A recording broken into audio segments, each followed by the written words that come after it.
Boys, it's Chinned. We made it. We've gotten through UFC 328. As you can tell from my voice, perhaps, I lost my voice, essentially. Being there in the crowd, watching this beautiful fucking card. And I'm sad that it's over. And it was fucking unbelievable. I'm probably really biased because I was there live.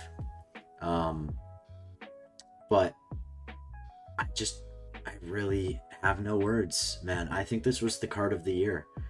I don't know if that's biased or not. I don't know, maybe everybody's thinking that, but wow. I cannot believe that Sean Strickland pulled that off. I picked Khamzat Chimaev. I guess I'll go over it a little bit later. Incredible card. I'm fucking upset about Taira, but you know, it's gonna happen. That's just the nature of this sport. Starting with the prelims, Jose Ochoa looked like a fucking monster against Clayton Carpenter. Clayton Carpenter, I rate him fairly highly for a 125er, but Jose Ochoa is one of the best prospects in this division. And he strikes like I've never seen anybody strike since Joshua Van. That's all I'm going to say. He's literally a mini Joshua Van. He's got a little bit more power. His hands are down a little bit more, but he's literally he's Joshua Van too. And he's Joshua Van 3, because Joshua Van's got that one guy in his camp that's also really good and fights just like him, and he's really fun at flyweight. I forget his name. Wow, man. Incredible performance for Jose Ochoa. Moving on, Bisengar Sisarkayev versus Jordan Santos. How long will it take for Bisengar Sisarkayev to actually look like a minus 1,000 favorite? How long will it actually take? Jordan Santos is not a good fighter. He put up a good fight, but not because Sisarkayev is... not because he's anything great, but just because Sisarkayev's playing with his food, constantly playing with his food. To me, it looked like he could have finished that at any point from the first second they were in the cage to the last. And honestly, I like Sisarkayev as a prospect. Like, I think he's fun to watch, but I don't think he'll ever be anything crazy. He is so due to get fucking murked by somebody. And I'll be rooting for him. You know, I'm rooting for Sisarkayev. I like him, but you know, being objective, it's a no-brainer that if he does not improve, he's absolutely going to get stiffed at some point, or TKO'd. Sisarkayev is not looking too impressive compared to the amount of expectation that's been placed on him. He's looked really bad in the UFC, all things considered. I know that he's on a win streak, but you cannot convince me that it's a great-looking win streak, considering how he's barely eking by some of these fights. Moving on, Pat Sabatini versus William Gomez. Not going to talk about that fight. Pat Sabatini, William Gomez, two of the most boring fighters sometimes, I feel like, in the 145-pound division. There's nothing to talk about there. Pat Sabatini and William Gomez stunk it up. Roman Kopylov versus Marco Tulio. I was so excited for this fight, and I picked Roman Kopylov. I am so glad that he was actually able to pull through a fight like this. Usually, pressure kills him. Paulo Costa killed him. Anthony Hernandez destroyed him. Even Obama, he beat him up. You know, Kopylov really struggles when he's being pressed. And Tulio was pressing him at times in this fight, but Kopylov was just able to stay in there, pick his shots, eventually landed the big one too. Revealed that the New Jersey referees are on fucking heroin half the time that they're in the cage. That guy was tweaking out. There's no fucking way you don't stop this fight. That guy was a fucking idiot. It might have even been a girl. I don't know. We had a girl ref tonight, or not tonight. Last night for me. Crazy. Roman Kopylov looked great. He looked great. He hung in there. You know, it was a scrappy fight because Tulio is gonna be scrappy. But all things considered, everybody was ruling Kopylov out. And I think he looked really good. What were it was dead even on the Tapology just about. I'm surprised. I feel like most people were picking Tulio in this fight. That's what it seemed like to me going into it. That's impressive, though. That's impressive, man. Good win for Roman Kopylov. I still have hopes for him as a fun, like, maybe not from a fighting style standpoint, but from an excitement standpoint, it could be like the Drew Dober of middleweight, you know? Maybe he'll never make it into the top 10 again, but He is very fun to watch. Jim Miller and Jared Gordon. I picked Jared Gordon here. I wasn't very confident in it. But Jim Miller, man. You know, you got to have a lot of respect for this guy. He's just going out there. I mean, I don't rate Jared Gordon very highly, but I also don't really rate Jim Miller crazy highly either. I believe I said something in my picks video about the odds here just being kind of wrong. You know, I don't really believe that Jared Gordon in any universe should be a big favorite over Jim Miller, and he was. Jim Miller has always shown recently that he's always in it. Even when he's not. You know, he had some moments in the Bobby Green fight where he got fucking murked. You know, Jim Miller is always in it, though. And he's a scary fighter because, you know, you're going to look at him like he's 43 just about. You know, he's old in the game. He's got nearly 20 losses. He's losing a bit recently. And he just goes in there and fucking destroys Jared Gordon with a guillotine easily. Just impressive, man. Impressive. Good for Jim Miller. Who's not a fan of Jim Miller? You know what I'm saying? He is a fucking sick fighter. Grant Dawson versus Mateusz Rebecki. When I tell you that I was sitting down screaming my fucking ass off at Mateusz Rebecki lacing up with Grant fucking Dawson. Lacing up with him. In fact, hold on. This happened in the Kopylov fight. Kopylov dropped Tulio. He was out cold nearly. And he just fucking laces up with him against the fence. Why would you do that? Why the fuck is Mateusz Rebecki shooting on Grant Dawson too? What the fuck was that about? That's the dumbest fuck. I like Mateusz Rebecki, man, but what is that? He's lost 3 of his last 4. Fucking 4 of his last 5. I like Mateusz Rebecki a lot. He's one of my favorite fighters in this division. He had that fight. He had the fight. Very salty about it. I picked Grant Dawson, by the way. I picked Grant Dawson. I did. But I was obviously rooting for Rebecki, and this one really upset me because Rebecki had him, and then just decided to clinch up against the fence when maybe 1 or 2 more strikes would have put Dawson out cold because you know how bad his chin is. And then in the 3rd round, when it's 1-1, he shoots on Dawson, gets reversed, and then gets fucking tapped out. It's really sad, man. Sad I had to watch that one live. That one really disappointed me. Moving on to a fight that absolutely did not disappoint me. Yaroslav Amosov versus Joel Alvarez. I picked Yaroslav Amosov. I forget by what. I think I picked decision because I respect Joel Alvarez. But I do not respect Joel Alvarez's grappling. I do not think he's the best grappler we've seen.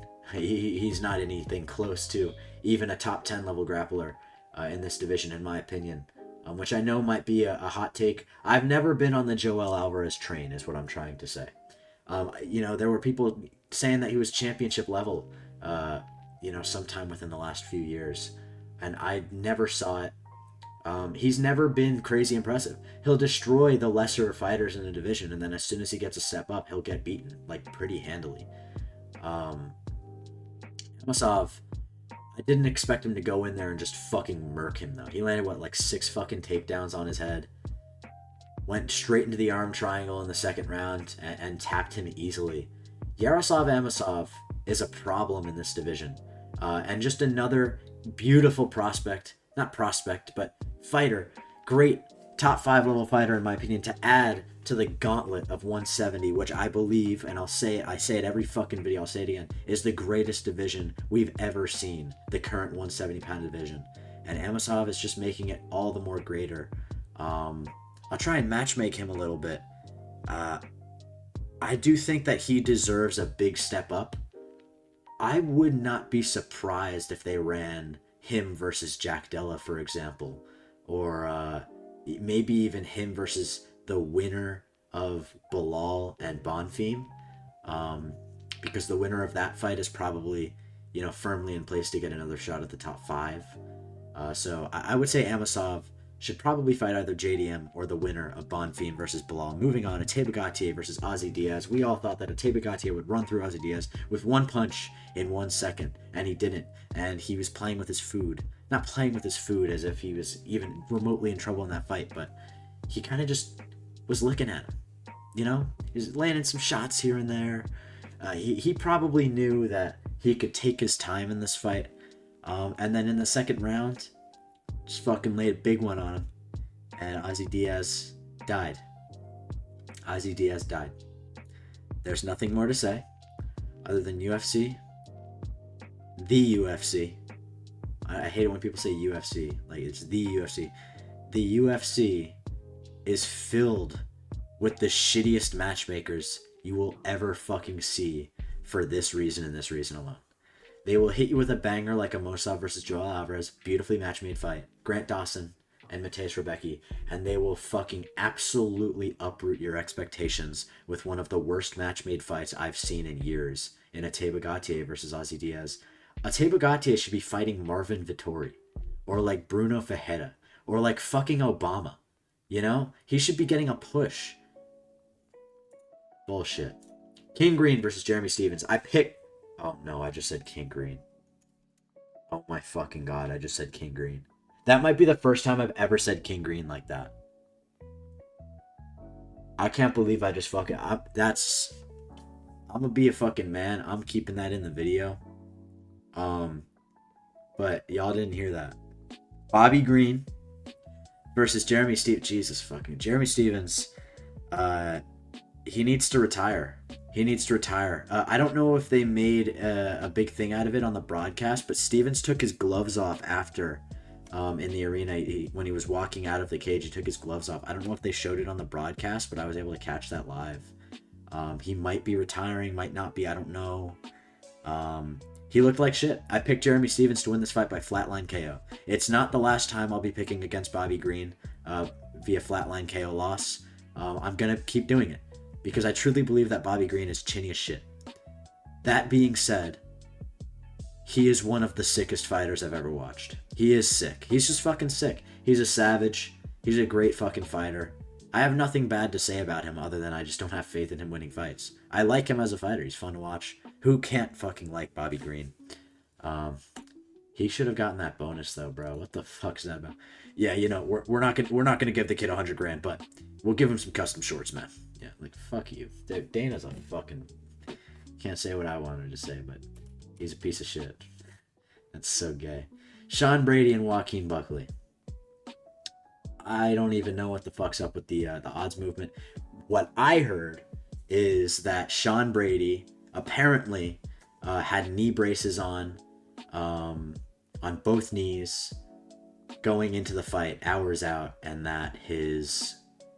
camp leaked that, and that's why the odds shifted so much. There were people in the sections around me, the seats around me, saying that they talked to some of Brady's camp, and that because they were, you know, just a lot of Brady's friends and training partners were walking around, obviously, in the arena, and they asked, and apparently Brady, they were showing pictures of Brady with knee braces on, real, not AI. Supposedly, I didn't see these pictures, and that's why the fight was, that's why the odds swung. But it seems like even if that was real, Sean Brady doesn't need knees to wrestle fuck Joaquin Buckley to a boring 30-26 decision. Don't really know what to think about this fight. I picked Sean Brady. Joaquin Buckley doesn't know how to grapple, and Sean Brady doesn't know how to use ground and pound to finish a fight. Just a really pathetic fight. It had heavy implications, and I guess the only thing I could say is we can thank God that this wasn't at least a 5-round main event, because it was supposed to be a few weeks ago. At least this was 3 rounds. Brutal fight to watch. Alexander Volkov versus Waldo Cortez Acosta. I picked Volkov by pitter pat, you know, rangy decision, and that's what he won. I get it. Everybody scored this fight for Waldo. Volkov won, deserved, you know, he deserved to win a dicey decision, especially after that Gane fight. And two, I think people are really ruling out how close this fight was. I had it 1-1. Sorry, not 1-1. I scored the second round clearly for Volkov and the third round clearly for Waldo. It is completely up to the first round, and it was close. It was close. And it's not like everybody scored this fight for Waldo. I don't know why everybody's acting like Waldo fucking got brutally robbed. Dude, like half the people scored the round, the first round, sorry, for Volkov. Like it's not. This was like 60%. It was like a 60-40 Waldo fight. Like I think Waldo won it. I'm not trying to say otherwise. But Volkov also could have won it. Like there's an argument for both. People are acting like this is the worst thing we've ever seen. Literally 50% of people scored the first round for Volkov. I don't understand it. 30-27 is crazy. I saw the 30-27 in there. That's fucking crazy. Because I think the third round is very clear for Waldo, especially at the end. Yeah. There we go. Alexander Volkov got a win. Good win. Big fan of Volkov. He's sick. It's a big fan of Volkov. Moving on. Joshua Van versus Tatsuro Taira. This one hurt. This one hurt, man. I thought Tatsuro Taira, as soon as he got full mount in the beginning, I was like, oh, this is a fucking wrap. But I don't know anything about the sport, apparently, because Joshua Van was able to get up several times from being mounted by Tatsuro Taira, and he was just able to lay it on him on the feet. Taira never really mounted any offense, aside from some, very, very few sequences, like on the feet. He landed a couple good combos here and there in the later rounds, but nothing crazy. I mean, Van, for the most part, beat the fuck out of him.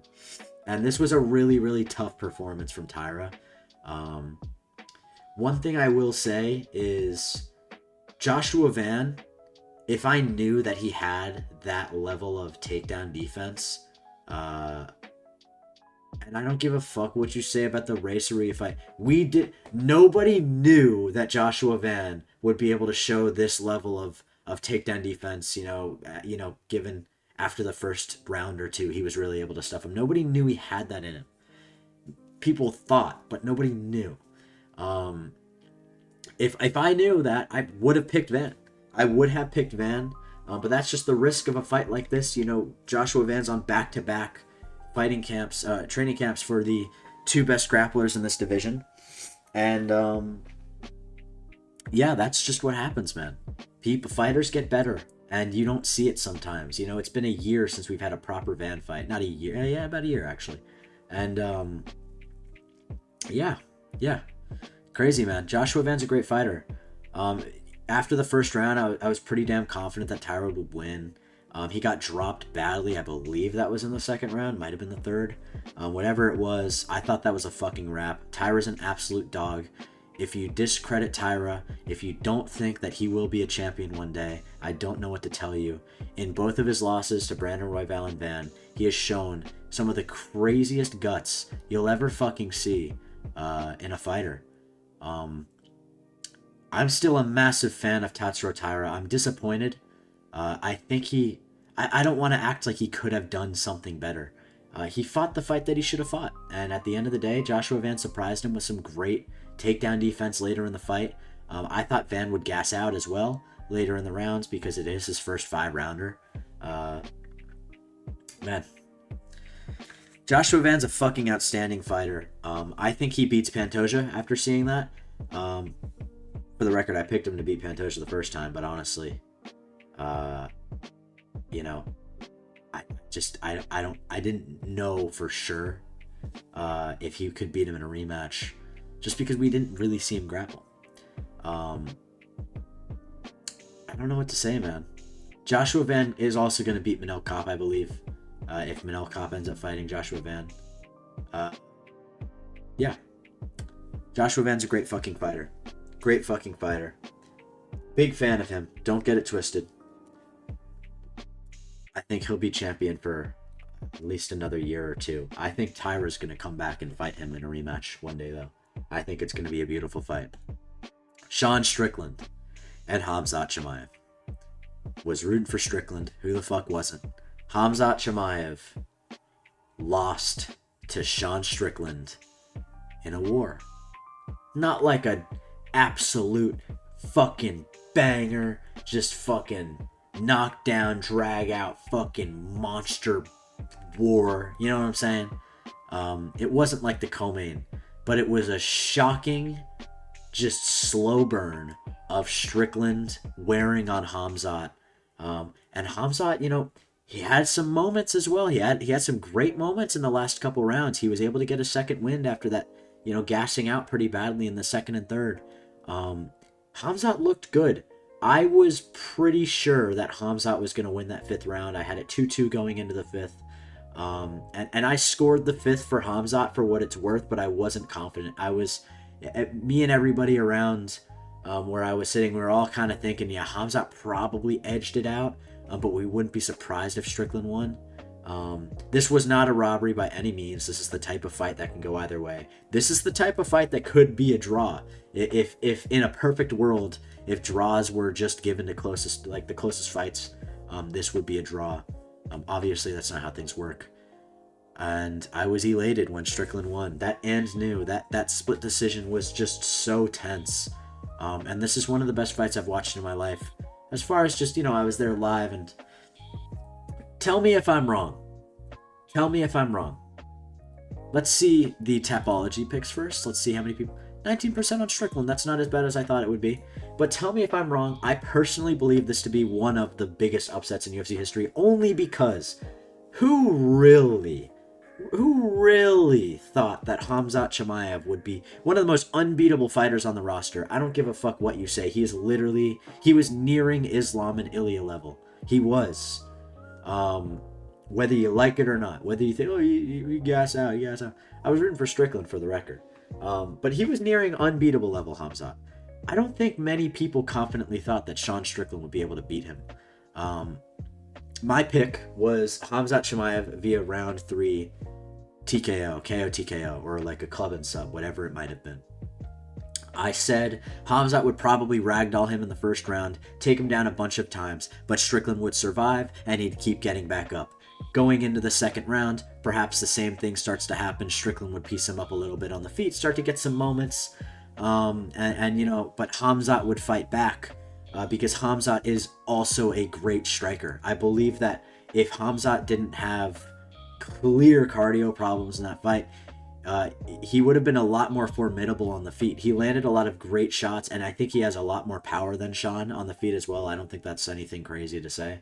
Khamzat did turn it up later on, but I did think by the time the third round came around that Sean had this one in the bag. And I was surprised to see that Khamzat was able to come back after that grueling second round. I don't think I've ever been more shocked, at least in the last couple of years, barring the 300 KO. Seeing somebody like Khamzat just wilt over and just let Strickland into his guard. I mean, he was gassed as a motherfucker. And I don't think I've ever seen anything as shocking as that. It was crazy to watch, man. That the second that happened, I was like, okay, you know what? This is probably going to be a Strickland fight. Khamzat, man. He's moving up to 205 now.